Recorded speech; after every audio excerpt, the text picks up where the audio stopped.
Hello all of you. आज हम मानव श्वसन तंत्र यानी कि ह्यूमन रेस्पिरेटरी सिस्टम की बात करेंगे। मानव की जो श्वसन प्रणाली है उसके बारे में विस्तृत अध्ययन करेंगे, यानी कि हम डिटेल स्टडी करेंगे रेस्पिरेटरी सिस्टम की आज के लेक्चर में।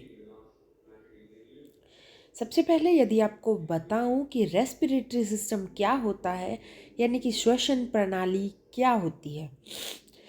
The respiratory system is responsible for oxygen intake and carbon dioxide expulsion, which is essential for life. यानी कि श्वसन प्रणाली ऑक्सीजन ग्रहण करने और कार्बन डाइऑक्साइड निकालने के लिए उत्तरदायी होती है, जो जीवन के लिए आवश्यक है।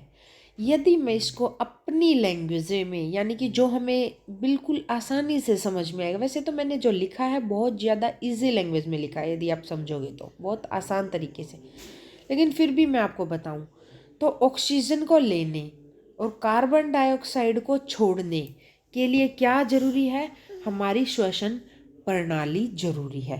यानी कि हमारी श्वसन प्रणाली में क्या होता है, ऑक्सीजन को हम लेते हैं और कार्बन डाइऑक्साइड को क्या करते हैं, छोड़ देते हैं। ठीक है, ये हमारे जीवन के लिए क्या है, आवश्यक है।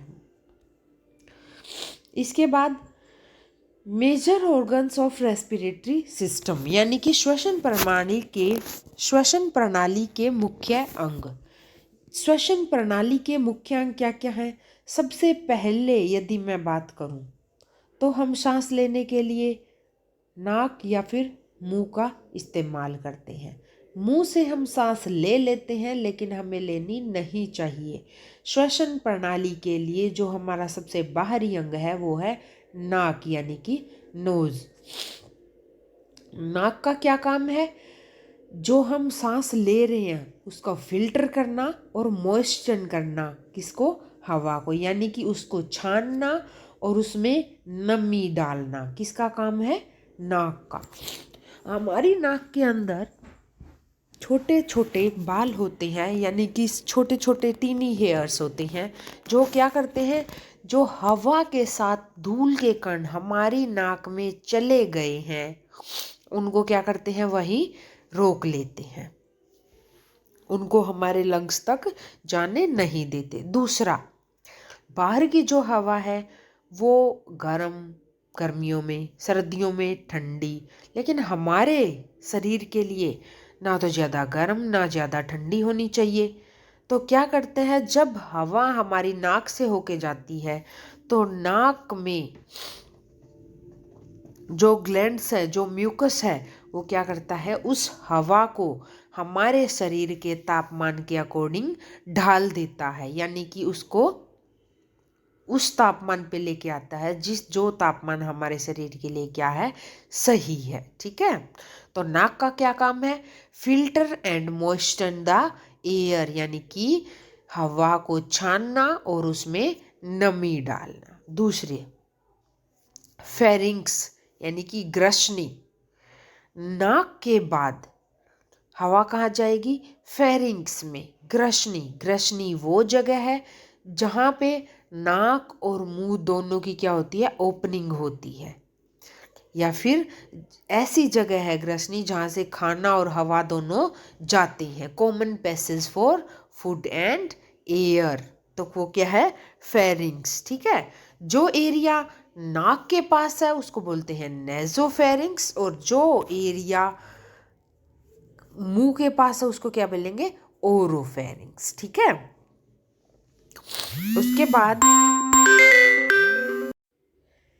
इसके बाद हम बात कर रहे थे फेरिंक्स की, हमने बात कर ली थी। अब हम बात करेंगे लैरिंक्स की। लैरिंक्स क्या होता है, कंठ, यानी कि वॉइस बॉक्स, जहाँ से आवाज़ आती है।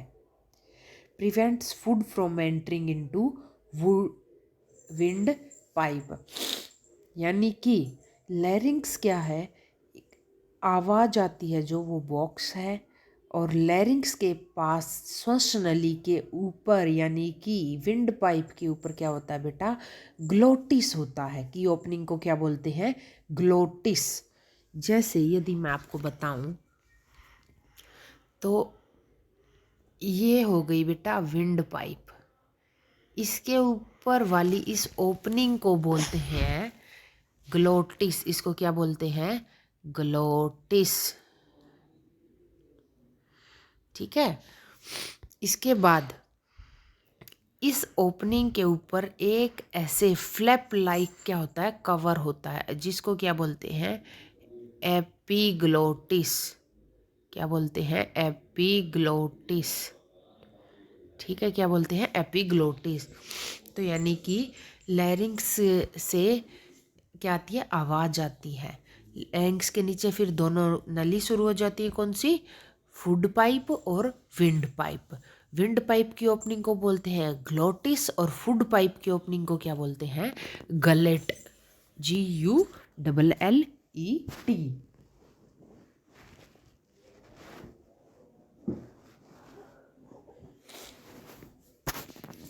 इसके बाद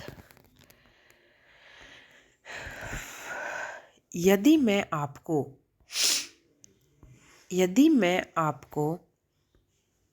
एक डायग्राम के थ्रू, एक फ्लो डायग्राम के थ्रू बताऊं, तो मैं आपको बताऊंगी सबसे पहले आता है नेजल चैम्बर, यानी कि हमारे नाक के अंदर वाला चैम्बर, यानी कि जगह खाली।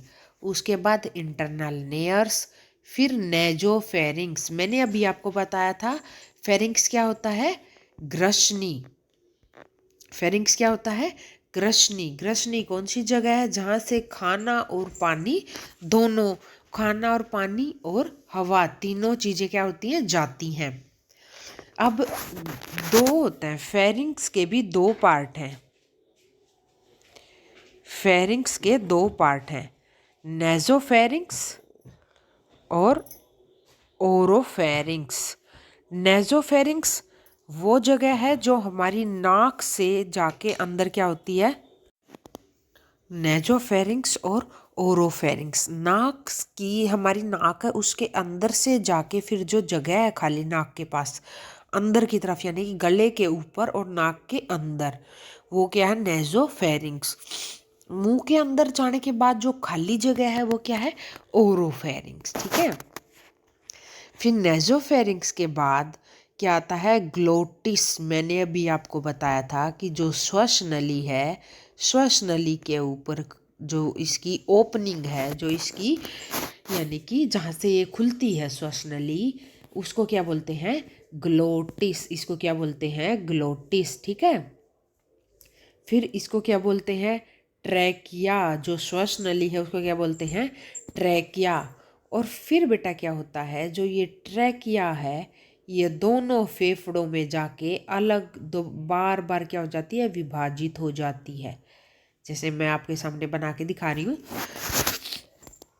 ट्रैकिया क्या होगी? विभाजित होगी। और जो विभाजित होगी उसको सबसे पहले क्या होगी? उसको बोलेंगे प्राइमरी ब्रोंकाई। फिर जो दूसरे नंबर पे विभाजित हुई, सेकेंडरी ब्रोंकाई। फिर उसके बाद टर्चरी ब्रोंकाई।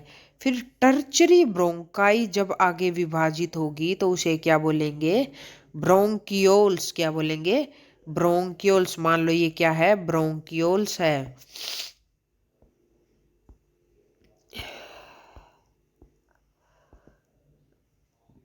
ब्रोंकियोल्स, ये क्या है? मान लो ब्रोंकियोल्स है। ब्रोंकियोल्स के बाद क्या आता है बेटा? ये सारी ब्रोंकियोल्स हैं। ब्रोंकियोल्स के बाद क्या होगा? ब्रोंकियोल्स के बाद यदि मैं आपको बताऊं तो मान लो ये हो गई ब्रोंकियोल्स। ब्रोंकियोल्स आगे जाके विभाजित होकर क्या बनाएगी? Alveolar duct. और एल्वियोलर डक्ट आगे किस चीज़ पे ओपन होगी? एल्वियोलाई में। जैसे ये जो है ना, ये क्या होती है बेटा? एल्वियोलाई। एल्वियोलाई। एल्वियोलाई कौन सी जगह है? एल्वियोलाई वो जगह है जहाँ पे ऑक्सीजन और कार्बन डाइऑक्साइड दोनों का क्या होता है? आपस में एक्सचेंज होता है, बदलाव होता है। ठीक है। तो यदि कोई आपको पूछे कि हवा जहाँ से जाती है उस भाग का नाम बताओ, तो वो हमारे नेजल चैम्बर से लेके कहाँ तक हो जाएगा? ब्रोंकियोल्स तक। और जहाँ पे ऑक्सीजन और कार्बन डाइऑक्साइड बदल जाती है खून में, वो क्या होगा? रेस्पिरेटरी पार्ट यानी कि एल्वियोलर डक्ट और एल्वियोलाई, ये दोनों कौन से हैं? रेस्पिरेटरी पार्ट, क्योंकि इन दोनों में क्या होता है? हवा एक्सचेंज होती है। ठीक है।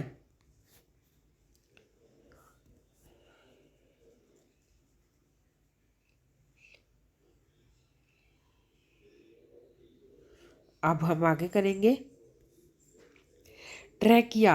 अभी अभी मैंने आपको बताया ट्रैकिया क्या होती है? श्वासनली यानी कि windpipe that carries air to lungs, जो हवा को फेफड़ों तक लेके जाएगी वो क्या कहलाएगी? श्वासनली। मैंने अभी बताया था आपको पीछे, जो हमारे फेफड़ों तक हवा को लेके जाएगी श्वासनली। श्वासनली आगे जाके किस चीज़ में ओपन होगी यानी कि खुलेगी?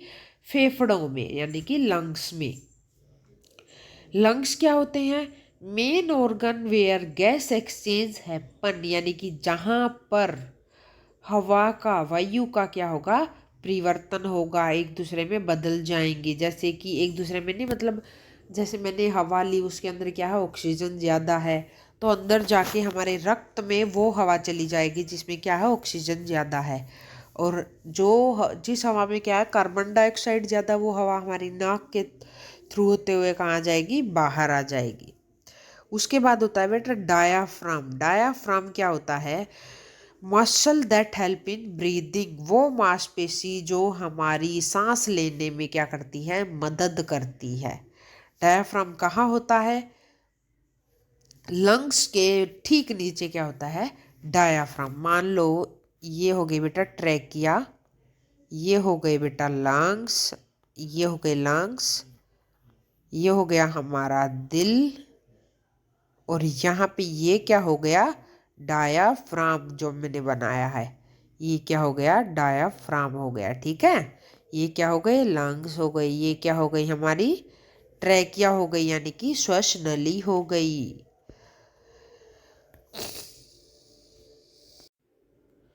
बेटा ये क्या है? आपका एनसीईआरटी का चित्र है, नामांकित चित्र है। किसका? श्वसन तंत्र का। सबसे पहले आप नास द्वार से होता हुआ मुंह, गुहा और ग्रसनी और फिर कंठ, यानी कि इन चारों से होती हवा कहाँ जाएगी? श्वास नली में जाएगी। यानी कि पहले नंबर पे, फिर दूसरे पे, फिर तीसरे पे, फिर ये चौथे पे और पांचवें नंबर पे कहाँ जाएगी? श्वास नली में जाएगी। फिर श्वास नली के बाद कहाँ जाएगी? उपस्थित वलय, यानी कि जो मैं ग्लोटिस बता रही थी आपको, वो जगह है जहाँ से हवा अंदर जाएगी, वो क्या होगा? उपस्थित वलय। इसके बाद छठे नंबर पे क्या है? फुफ्फुसु। फुफ्फुस यानी कि लंग्स, यानी कि फेफड़े। फेफड़ों के बाहर होती हैं बेटा पसलियाँ। पसलियाँ क्या होती हैं? आप हाथ लगा के देखोगे अपने चेस्ट पे, यानी कि अपनी छाती पे, तो आप देखोगे आपको बिल्कुल हार्ड हार्ड, बिल्कुल टाइट, क्या है? कुछ ऐसी हड्डियाँ सी चुभेंगी। वो हड्डियाँ क्या होती हैं? पसलियाँ। पसलियाँ क्या करती हैं? हमारे फेफड़ों को चोट लगने से बचाती हैं और फटने से बचाती हैं। जैसे आप गुब्बारा है, गुब्बारे के अंदर हवा भर रहे हो, कभी ट्राई करना, भरते रहो भरते रहो, एक टाइम के पे क्या क्या होगा? फट जाएगा। लेकिन यदि गुब्बारे को किसी आप, जैसे हमारे घर में चम्मच का स्टैंड होता है, उसके अंदर गुब्बारे को डाल के फुलाओगे, तो एक सीमा तक आने के बाद गुब्बारा क्या होगा? फुलाने में हमें जोर लगेगा, नहीं फूलेगा। क्यों? बाहर से क्या उसको सहारा मिल रहा है फटने ना देने के लिए। तो पसलियाँ क्या करती हैं? हमारे लंग्स को फटने से बचाती हैं। और जैसे एकदम से कोई हमारे चोट लग रही है तो हमारे लंग्स को नहीं लगेगी। उसके बाद है बेटा डायाफ्राम, आठवां। लंग्स के ठीक नीचे क्या होता है? ये डायाफ्राम। डायाफ्राम क्या करता है? सांस लेने में मदद करता है। जब हम सांस लेते हैं तो डायाफ्राम क्या हो जाता है? ऐसे समतल हो जाता है, और जब सांस छोड़ते हैं तो डायाफ्राम क्या हो जाता है? ऐसे कर्व्ड हो जाता है। ठीक है। उसके बाद यहाँ पे लिखा हुआ है कुपिका। कुपिका क्या होती हैं? जो मैंने बताया था एल्वियोलाई, यानी कि वो भाग फेफड़ों का जहाँ से वायु का क्या होता है? एक दूसरे में बदलना होता है, यानी कि ऑक्सीजन और कार्बन डाइऑक्साइड का बदलाव होता है, जहाँ पे वो कौन सी जगह है? कुपिका। समझ में आ गया?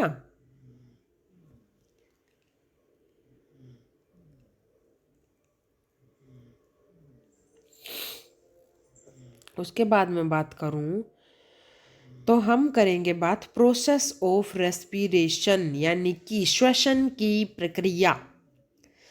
श्वसन की प्रक्रिया में क्या होगा, सबसे पहले होगा इनहेलेशन यानी कि श्वास लेना। आप बिल्कुल आराम से बैठो और सांस लेने की प्रक्रिया करो, पूरे लंबा सांस लेना सबको। तो इसमें आप देखो क्या होगा, जो ऑक्सीजन से रिच एयर है वो कहाँ चली गई, हमारे फेफड़ों में चली गई। यानी कि हमारे फेफड़ों में ऐसी हवा चली गई जिसमें क्या है, ऑक्सीजन की अमाउंट ज़्यादा है। इसके बाद क्या होगा, लंग्स में जाने के बाद कहाँ जाएगी, एल्वियोलाई में चली जाएगी ये हवा। एल्वियोलाई में क्या होगा, गैस एक्सचेंज, गैसों का आदान प्रदान। Oxygen moves into the blood and carbon dioxide moves out.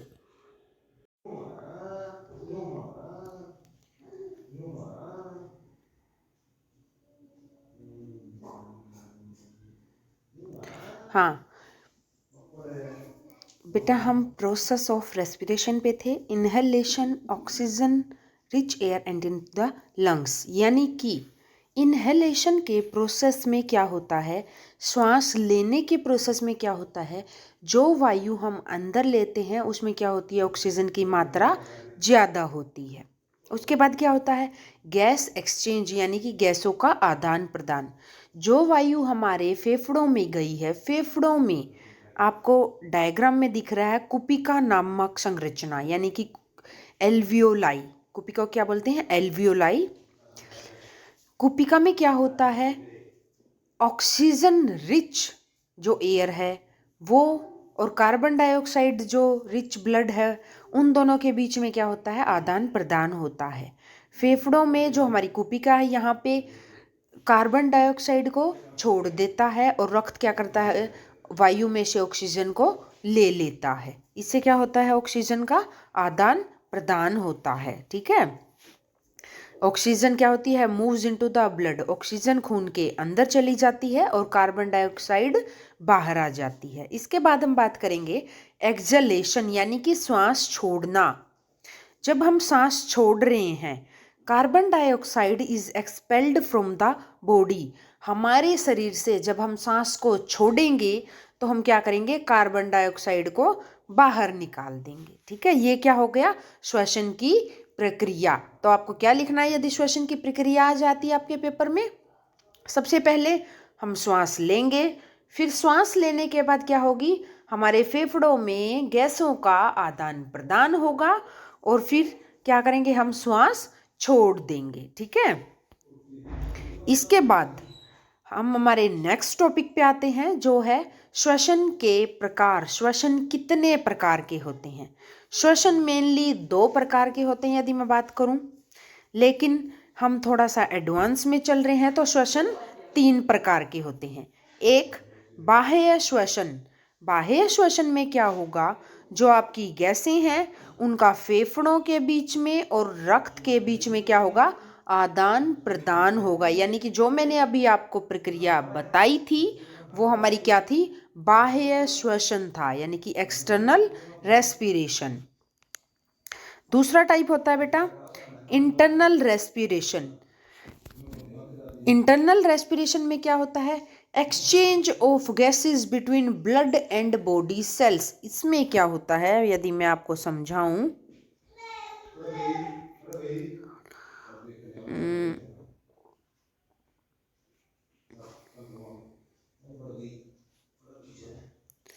इसमें क्या होता है बेटा, आप देखोगे ये हो गया हमारा फेफड़े, फेफड़ों में आई बाहर से ऑक्सीजन, फेफड़ों में क्या आई बाहर से ऑक्सीजन रिच, क्या आई, वायु आई।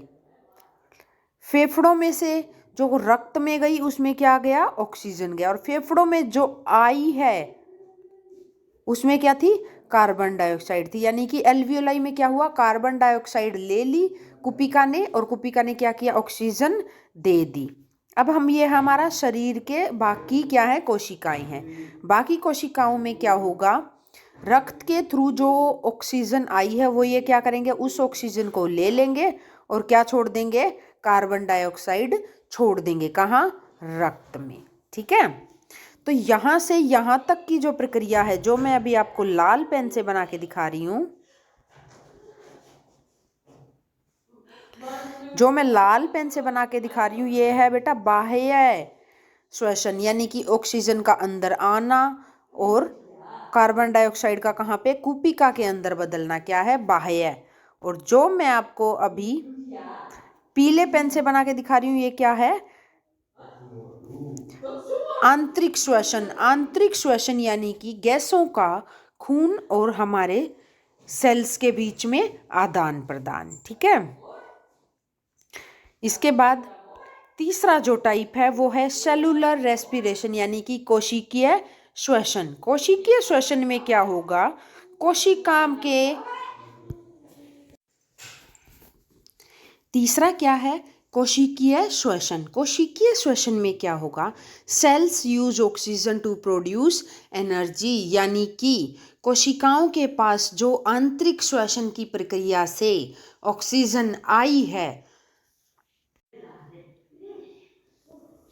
उसको वो क्या करेंगे, ऊर्जा को बनाने में क्या करेंगे, उपयोग करेंगे। ठीक है, इसके बाद अगला जो प्रोसेस आता है, अगली जो प्रक्रिया है वो है फेफड़ों में गैसों का आदान प्रदान कैसे होता है, यानी कि gas exchange in the lungs. Gas exchange occur in the alveoli of the lungs. मैंने आपको बताया था कि गैसों का आदान प्रदान कहाँ होगा, एल्वियोलाई में होगा, यानी कि फेफड़ों के अंदर जो एल्वियोलाई है, एल्वियोलाई को क्या कहते हैं, कुपिका, हिंदी में कुपिका में होगा, जहाँ पे क्या होगा, oxygen diffuses into the blood. मैं आपको बता चुकी हूँ कि ऑक्सीजन डिफ्यूज हो जाएगी कहाँ, यानी कि ऑक्सीजन खून के अंदर चली जाएगी और कार्बन डाइऑक्साइड हमारे खून से निकल के कहाँ जाएगी, फेफड़ों में आ जाएगी। ठीक है, और फिर फेफड़ों में से वो बाहर निकल जाएगी। ठीक है, क्या होगा, यानी कि फेफड़ों में गैसों का आदान प्रदान कैसे होगा, मैं आपको बताया, जैसे कि फेफड़ों में गैसों का आदान प्रदान होगा, हम ऑक्सीजन रिच, यानी कि ऑक्सीजन रिच वायु को अंदर लेंगे, फिर उसके बाद क्या होगा, ऑक्सीजन एल्वियोलाई के अंदर डिफ्यूज हो जाएगी और एल्वियोलाई से वो कहाँ चली जाएगी, रक्त में, और रक्त से हमारे बाकी सारे शरीर में, और बाकी सारे शरीर से जो कार्बन डाइऑक्साइड आई है वो कहाँ आएगी, कुपिका में डिफ्यूज होके कहाँ चली जाएगी, बाहर, यानी कि फेफड़ों में क्या, कहाँ पे होता है आदान प्रदान, यदि 1 नंबर में क्वेश्चन आ जाए तो क्या कहोगे, एल्वियोलाई में, यानी कि कुपिका में। उसके बाद नेक्स्ट, रोल ऑफ डायाफ्राम, यानी कि डायाफ्राम की क्या भूमिका है, डायाफ्राम क्या होता है, मैंने आपको डायाफ्राम शॉर्ट वीडियो में दिखा रखा है, कहाँ पे होता है, जहाँ पे मैंने अलग अलग अंगों की, अलग अलग ऑर्गन्स की पोजीशन बताई है, कहाँ पे कौन सा अंग है। ठीक है, अभी मैं आपको बना के भी दिखा रही हूँ दोबारा। डायाफ्राम कहाँ होता है बेटा, ये हमारे फेफड़े हैं। ठीक है, ये क्या है, हमारे फेफड़े हैं। हमारा बायां फेफड़ा क्या होता है, थोड़ा सा छोटा होता है। क्यों होता है छोटा, क्योंकि इसमें क्या होता है, थोड़ा सा हिस्सा रक्त कह रही हूँ, थोड़ा सा हिस्सा दिल की जगह, यानी कि दिल है वो हल्का सा बाएं तरफ है, बिल्कुल बीच में नहीं है, तो उसकी जगह किसने ले ली, दिल ने ले ली। तो बायां फेफड़ा क्या होता है हमारा, थोड़ा सा छोटा होता है। ठीक है, फेफड़ों और हृदय के नीचे जो मैंने ब्लू पेन से बनाई है, ये होता है, यहाँ पे होता है बेटा डायाफ्राम। डायाफ्राम क्या होता है, जैसे मैंने बनाया है, इसी आकार का डोम शेप स्ट्रक्चर होता है।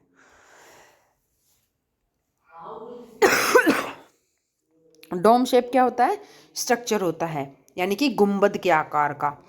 इसमें क्या होता है, जब हम सांस लेंगे तो ये डायाफ्राम क्या हो जाएगा, बिल्कुल ऐसे प्लेन हो जाएगा। जब हम सांस छोड़ेंगे तो कैसा हो जाएगा, ऐसे गुंबद के आकार का हो जाएगा। ये क्या है, इसका रोल है, यही इसका रोल है। ठीक है, यानी कि डायफ्राम क्या करेगा, जब ये फ्लैट होगा, आप देख रहे हो यदि ऐसे सीधा हो गया तो ब्लू पेन से जो मैंने जगह बनाई है, ये जगह क्या है बेटा, खाली हो गई। इस जगह क्या आ जाएगी, हवा आ जाएगी, फेफड़ों को फूलने के लिए जगह मिल गई। लेकिन जब वापस क्या होगा, डोम शेप होगा, जो अभी ऊपर यानी कि ये वाला डोम, जो डोम शेप होगा बेटा, डोम शेप जो होगा तो हवा जगह कम होगी, तो फेफड़े सिकुड़ेंगे और हमारे अंदर से क्या आएगी, कार्बन डाइऑक्साइड बाहर। यही लिखा हुआ आप देखो, diaphragm contracts during the inhalation. ये कॉन्ट्रैक्ट होता है कब, जब हम सांस अंदर लेते हैं। टू अलाउ लंग एक्सपेंशन, हमारे फेफड़ों को फैलने के लिए। And relax during exhalation to push air out, और रिलैक्स हो जाता है ताकि हमारे अंदर से जो कार्बन डाइऑक्साइड रिच एयर है वो बाहर निकल जाए। यानी कि श्वास लेने के दौरान डायाफ्राम संकुचित होता है ताकि फेफड़े फैल सके, और श्वास छोड़ने पर यह ढीला होकर हवा बाहर निकलती है। ठीक है, इसके बाद हम बात करेंगे सामान्य श्वसन रोगों की, कॉमन रेस्पिरेटरी डिजीज, जो श्वसन के रोग हैं। ठीक है, वो क्या क्या है, सबसे पहले है बेटा अस्थमा, जिसे हम कहते हैं दमा। अस्थमा में क्या होता है, Airways become narrow and swollen, यानी कि हमारी जो नेजल पैसेज है, हमारी जो नाक है, उसके अंदर जो रास्ता है हवा जाने के लिए, वो सूज के वो रास्ता बिल्कुल कम हो जाता है। हमें सांस लेने में क्या आती है, दिक्कत आती है, उसके अंदर सोजन हो जाती है और वो बिल्कुल पतला हो जाता है। तो सांस कम जाएगी अंदर, तो हमें क्या होगी, सांस बढ़ जाएगी, हमारी जो श्वसन दर है वो बढ़ जाएगी। अस्थमा, अस्थमा में क्या होता है, Airways become narrow and swollen, यानी कि हवा जाने के रास्ते सूजन के कारण भीड़े यानी कि नैरो हो जाते हैं। उसके बाद सेकंड बात करूं, निमोनिया। निमोनिया में क्या होता है, इसको हिंदी में भी निमोनिया कहते हैं और इंग्लिश में भी।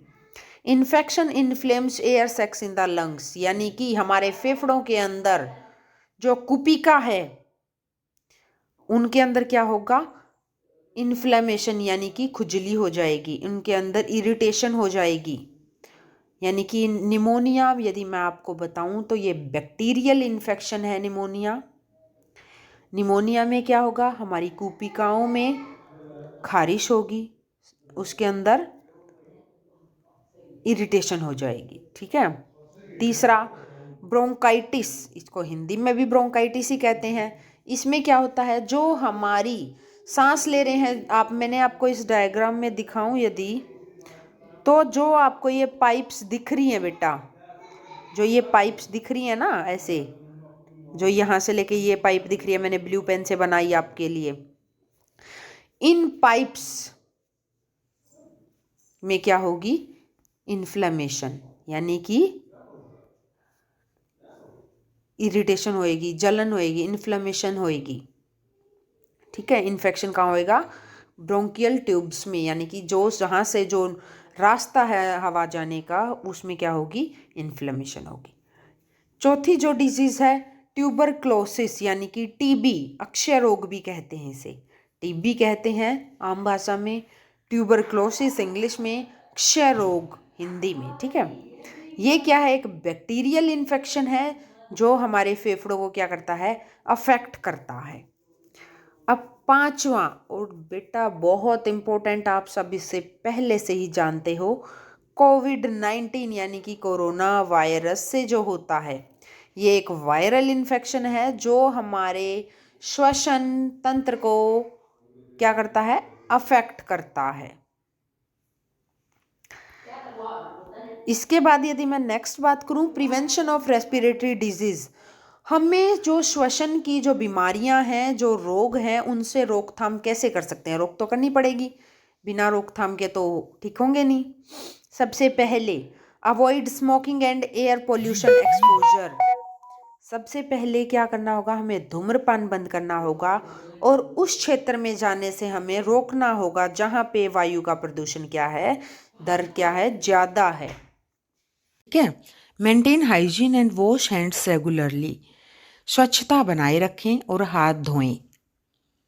Exercise to strengthen lungs function, ऐसे व्यायाम करने चाहिए जो हमारे फेफड़ों की क्षमता को क्या करते हैं, बढ़ाते हैं।